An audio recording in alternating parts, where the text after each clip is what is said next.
they've struggled recently. And they have passed every one of those tests with flying colors this year.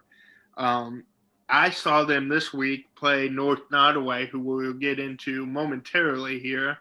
But North Nodaway is a very good team with a 14-6 record right now, and Platte Valley had a 40-3 lead at the end of the first quarter against North Nodaway.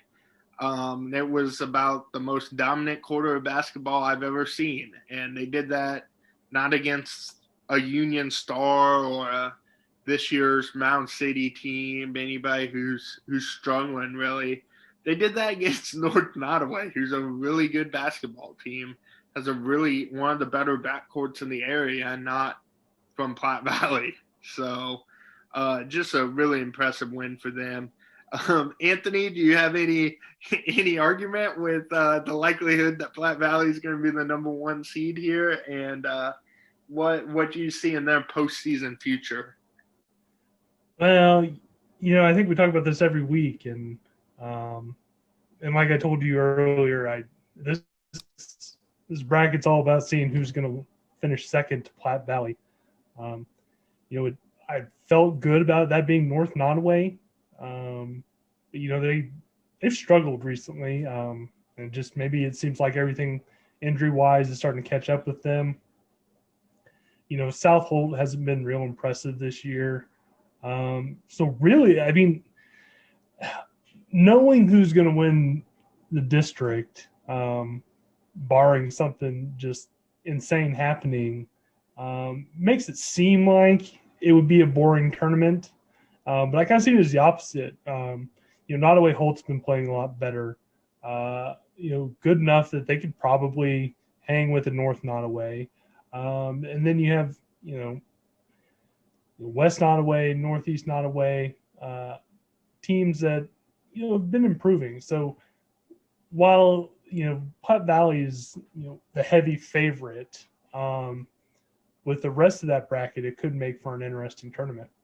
Yeah, and I'm just going to go through some of since I bothered to look up all this stuff earlier today, let's go through how I kind of foresee the seedings coming out. Like I said, by the time you listen to this, we might have the official seedings out by now. Those coaches meet tomorrow to talk about it. But I think South Holt is probably going to be the number 2 seed in this. I think no matter how you slice it, it's either them or North Nodaway as 2 and the other one's a 3. So it's likely going to be that matchup for the right to play Platte Valley for the district championship. I think South Holt has a 12-6 record so far this year. Well, North Nodaway is 14-6, but South Holt has a head-to-head win. So I think that'll probably determine that South Holt gets that upper seed. But like I said, they're likely to match up in that 2-3 game. Nodaway Holt, 5 wins this year, is the 4 seed pretty assuredly, I think. I can't see them jumping either of those other 2 teams, and I also can't see them falling behind any of the 3 teams that would be currently below them. Like you said, that sorting out that 5, 6, 7 seeds are pretty interesting and pretty important based on what team you match up best with as a lower seed. I think right now West Nodaway probably has the edge there. West Nodaway is 3-17 this season, with a win over Mound City being the key win in that group. So that puts them over the Panthers, I believe. And the Panthers are 2-17, and they have a win over 2-16 Northeast Nodaway. So I would assume that kind of shakes out by the head-to-head games. West Nodaway and Northeast Nodaway haven't played each other yet, so it kind of simplifies how those seedings would go down. You talked about it a little bit there, Anthony, but on these other teams, who would you think would likely make it to that championship game?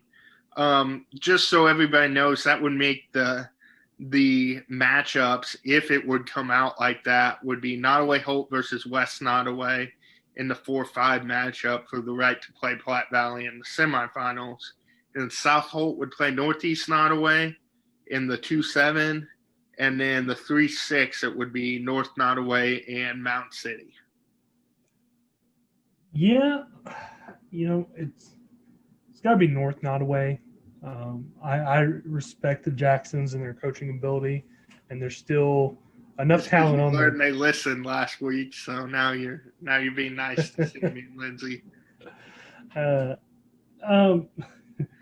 Yeah, but they're more talented still than South Holt or Nodaway Holt, or just aside from Platte Valley, North Nodaway is still the more talented group.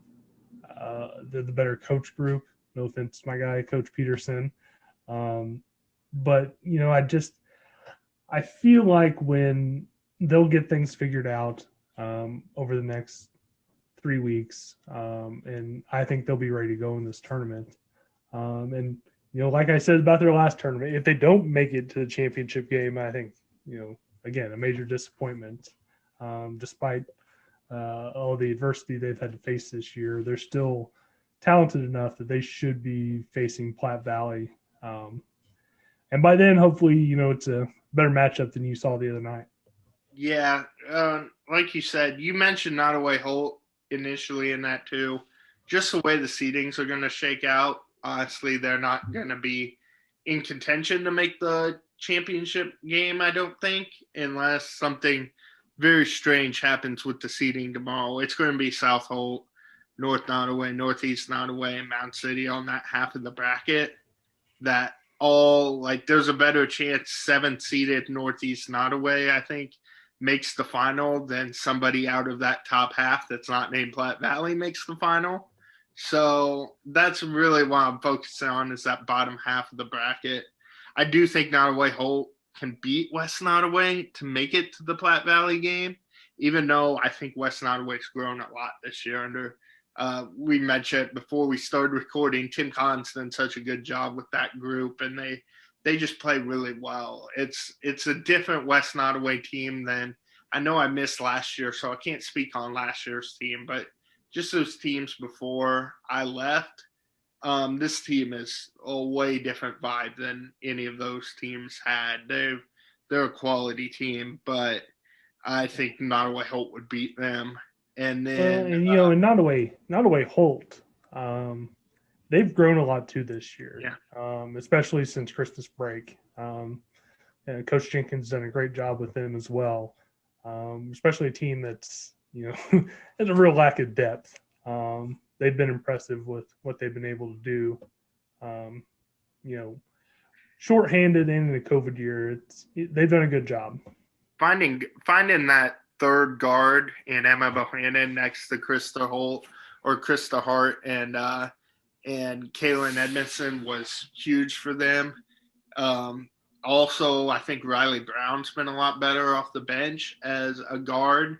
So then you don't have to make either Chloe Jenkins or Shanna Cole play guard, which really helps them and makes their team kind of just make more sense. Alexis Maurer becomes a really good third, big off the bench, and that's really, I mean, she's very capable starting big too, but that just gives them that big rotation that is really nice with Shanna and Chloe and Alexis. So their team's really kind of come into form too. So that would be actually an interesting, fun game as the 4-5, even though I think Nodaway Holt would win it.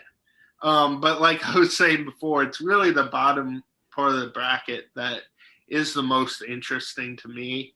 And North Nodaway, I would have them favored heavily over Mount City. South Holt, I don't know if Northeast, even though they've improved as well, would be ready to handle South Holt either. So I think it would be South Holt, North Nodaway. And I'm with you. Maybe we're just homers, but I think North Nodaway would win that game, even though they've had some tough luck their way I don't even really factor in that Platte Valley. I know that score raised eyebrows. We mentioned it, or I mentioned it coming off, but you can't really count anything that happens against Platte Valley either against you. So I think North Nodaway could easily win that game. The Worth County game kind of scares me a little bit that they lost that, but I think they've already learned from that a little bit, and that would be a similar type matchup. I think a similar caliber team to South Holt. So that would be interesting to see what would happen there. But that's the way I kind of see that coming together on that side of the bracket, and it would be fun to have a Platte Valley North Nodaway final, even though we just saw that game. But it would be nice for Nodaway County to get two county teams in that. So with that being said, we're both picking Platte Valley to advance through this bracket, and probably, as we said pre-show, it's hard to see a roadblock for them before Walnut Grove in the final. So that's getting way ahead of ourselves, but that's where I, at least, and I think Anthony too, kind of sees that eventually developing into a really good state championship matchup, which could be in the horizon. So with that being said, though, let's move to the boys' side of Class 1, which also will be determined officially tomorrow. Look at that. Mound City, whose only loss is to a top 3 ranked Class 2 team with Mid-Buck. They're 19-1.